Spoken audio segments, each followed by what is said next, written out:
The Seed of Compassion. Lessons from Life and Teachings of His Holiness the Dalai Lama. By His Holiness the Dalai Lama. Illustrations by Bio Lu.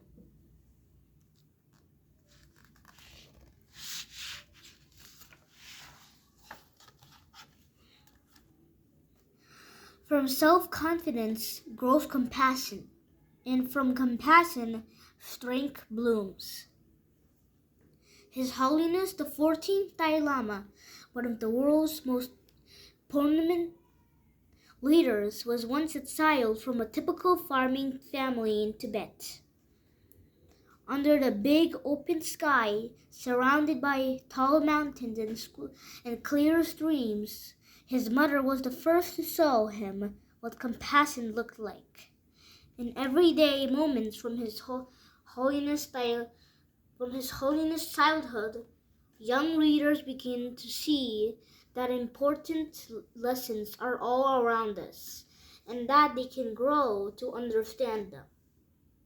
With simple, powerful text and vibrant illustrations, The Seed of Compassion offers guidance and encouragement on how we all might bring more kindness to our world, and so how, like a seed, with time and care, might grow into something bigger than we could all have imagined.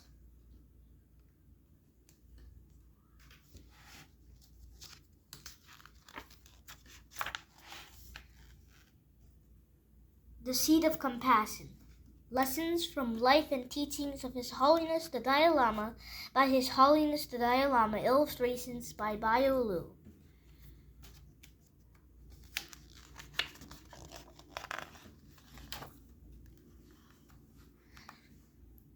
I was born in Taikuskur, in the Amando province of northeastern Tibet.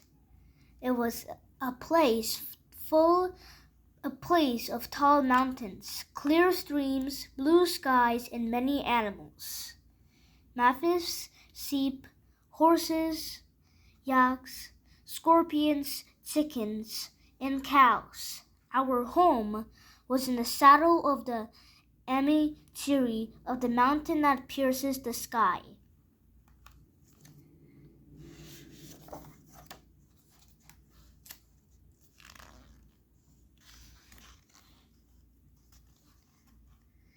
Mine was a family of farmers. My father would spend the day tending and selling horses, and I would stay home with my mother and help her daily work.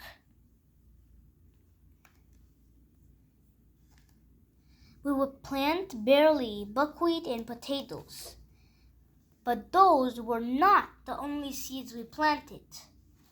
From the time when I was very young, my mother planted me the seed of compassion by the example she set. She raised me on a diet of love.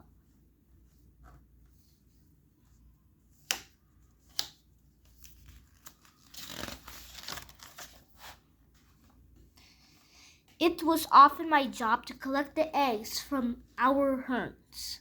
I took my duty very seriously. While my mother cooked the omena of curry, a delicious bread, waffling from our kitchen, I would play in the courtyard with scorpions for company.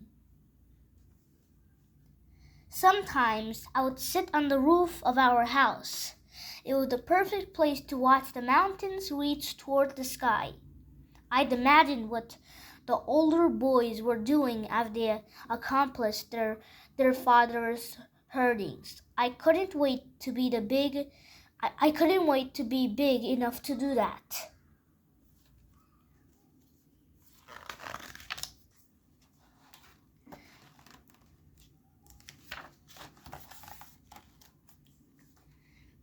My other favorite perch was atop my mother's shoulders. From there, I felt like one of the older boys. I was taller than my father, and getting around was so easy. When I wanted to go left, I would simply tug my mother's left ear.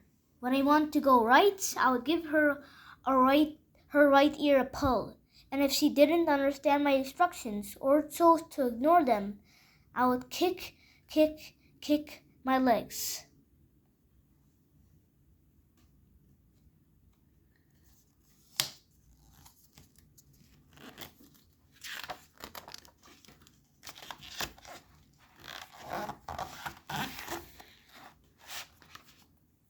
Although my mother could not teach me to read or write, I learned so much from her. I was often a naughty boy, but she always treated me with kindness. Sometimes she may have been a little too patient with me. I was a bit spoiled. But that was her nature. She was this way with everyone around her. One year, when there was no famine in our region, and many families did not have enough to eat, my mother gave whatever food we had stored to our neighbors and those in need. In this way, she tended the seed that the most important lesson by demonstrating how to practice compassion. She showed me as a child that it was possible to treat all people with warm hearts and with help to ease their suffering. Like a tall tree never forgets the seed it sprouted from. I've often returned to the seed of compassion my mother planted and which I carry with me. As a small child at home, as a young monk in training, and today I spread the message of compassion around the world.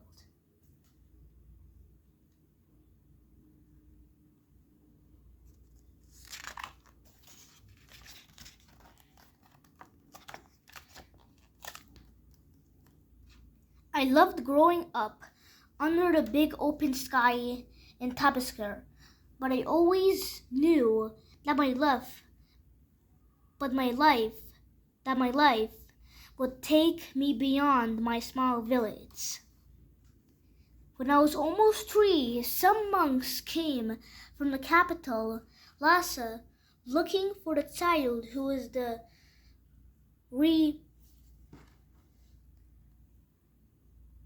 reincarnation of the Dalai Lama, the spiritual leader of Tibetan Buddhists.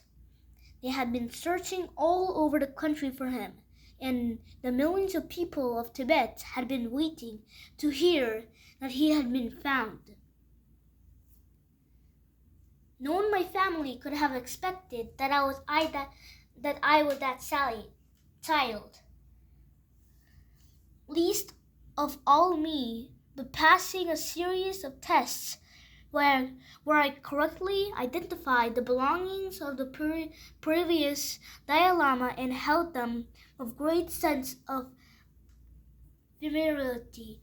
Our visitors were satisfied that they had found the boy that they were looking for.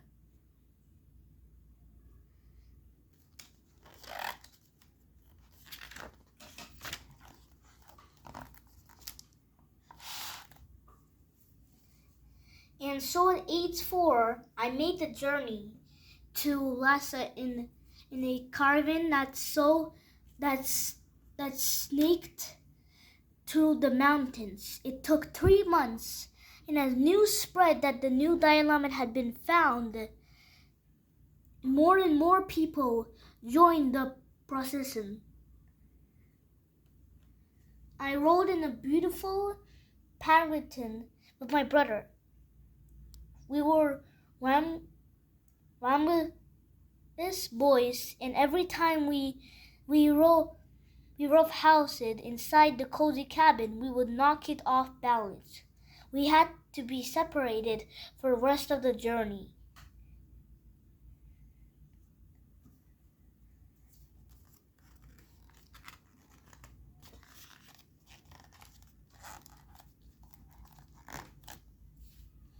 Lhasa, I turned 6. My formal education began, and my days were filled with studies. In a few hours, I had personal time. I loved to puzzle over how things work.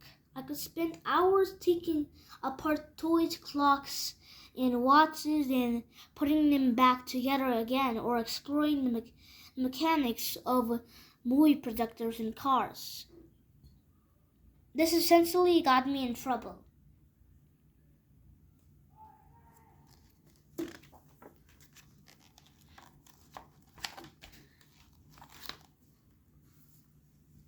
I trained to be a monk. I studied many subjects like Buddhist philosophy, in history, logic and reasoning, metaphysics, pony, medicine, Tibetan, and Sanskrit.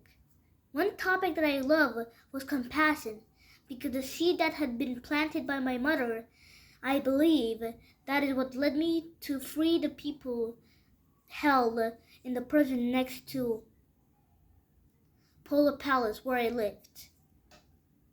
I had spent my entire life studying this topic, and I know it is my duty to help make the world a more compassionate place.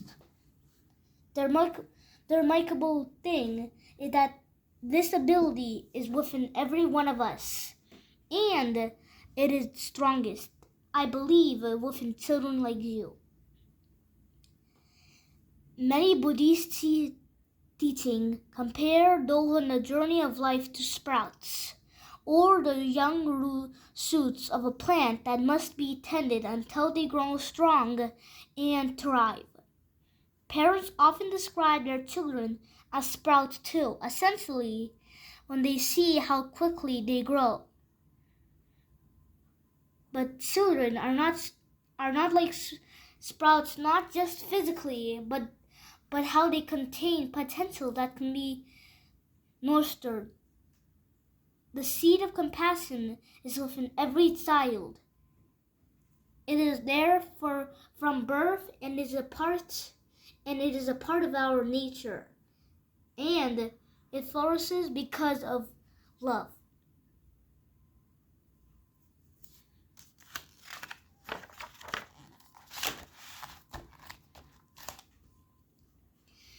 If you think about it, when it comes to 5 basic senses, we humans are not all that impressive. The elephant has a long nose and can pick up faint senses from much greater distances than we can. The hare can turn its tall ears forward and backward to pick up sounds that we would miss. The eagle has eyes that can spot the tiniest prey from far up in the sky. It's not the use of our senses that makes us special.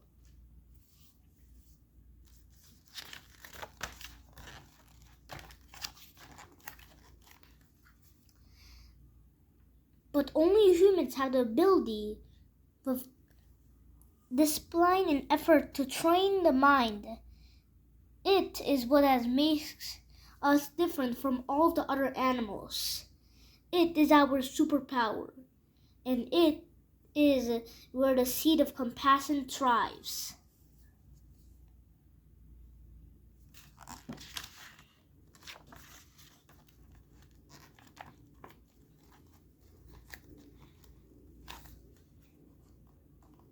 Think about this. When you're playing in the schoolyard and the group welcomes you with a smile, do you want to play with them? Or do you want to play with someone else who reads you with a scroll? Of course you would want to play with someone who welcomes you with a genie smile, as you already have the ability to see the genie compassion in others. From self-confidence grows compassion, and from compassion strength blooms.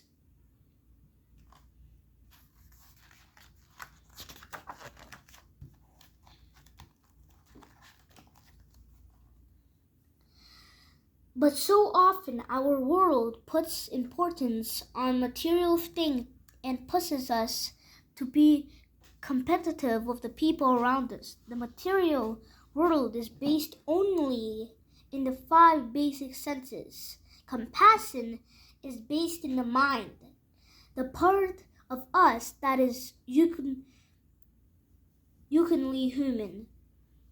It is where you might grow strongest in how you can create something positive in the world. Because compassion is not a sign of weakness, it is a sign of strength. When you approach someone with true warm heartedness, they can feel it. Doing so only brings more joy to you and them. There are many simple ways to bring more happiness to the world.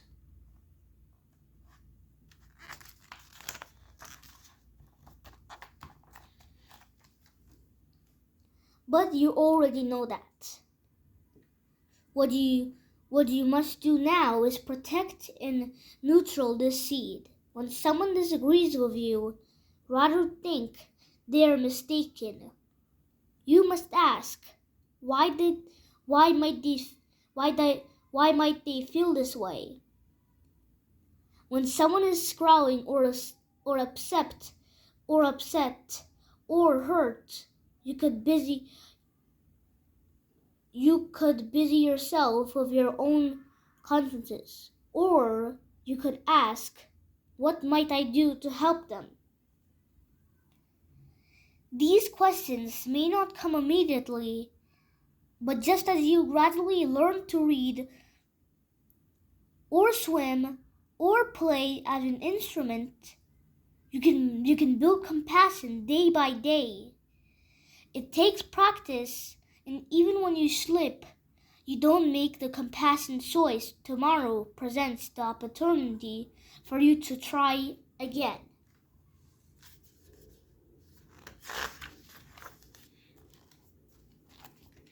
I have many responsibilities in my life, but helping to make a world a more compassionate place is most important one. We cannot change the past. We can only learn from it. Otherwise, it is beyond our control. But the future we can change. And as children, you already have the tools needed to build a happier world, a better world, a compassionate world. Timeline of His Holiness the 14th Dalai Lama's life. July 6, 1935. Born in Taskar, Amdo, Tibet. July 39. Departs Amdo for Lhasa, the capital of Tibet. February 22, 1940. The interment ceremony officially recognized him as the 14th Dalai Lama. Soon after he begins his studies as a monk, he splits his time between Norbulka, the summer resistance of Dalai Lama, and Pol Palace, the winter resistance of Dalai Lama and the seat of Tibet government. November 6, 1950. At age 15, assumes the additional role as the spiritual leader of the Tibetan people. March 17, 1959. Escapes to India following the brutal suppression of the Tibetan nation uprising in Lhasa by Chinese troops. December 10, 1989. Receives the Nobel Peace Prize. May 27, 2011. May 29, 2011. Formally distinguishes his role as the political leader of Tibet and transfers that authority to elected leaders.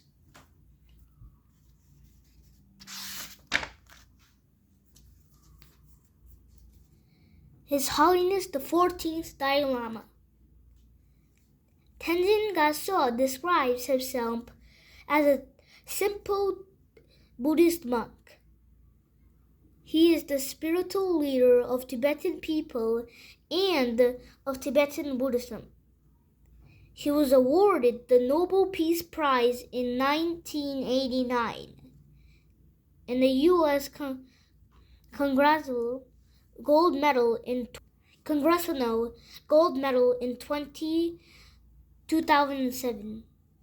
Born in 1935. He was born in 1935 to a farming family. He was recognized at the age of 2 as the reincarnation of his predecessor, the 13th Dalai Lama. He has been a passionate advocate for a secular ethos to correlate basic human values. The Dalai Lama travels extensively promoting kindness and compassion, interfaith understanding, respect for the environment, and above all, world peace. Bio Liu was born in Vietnam and currently lives in the United States. As an artist, he focuses on color and texture in his